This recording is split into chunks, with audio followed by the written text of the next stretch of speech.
At isa sa reason baka hindi pa nahahanap yung para sa'yo kasi hindi ka pa tama para sa kanya.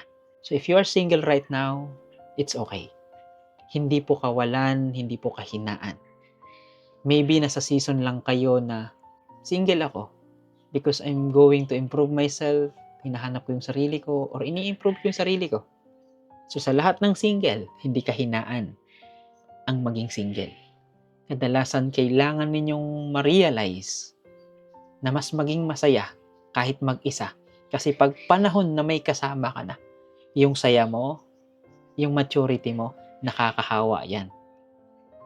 Kasi kadalasan hindi po dumadating ang tamang tao o yung taong para sa'yo. Kasi ikaw mismo hindi pa tama para sa kanya.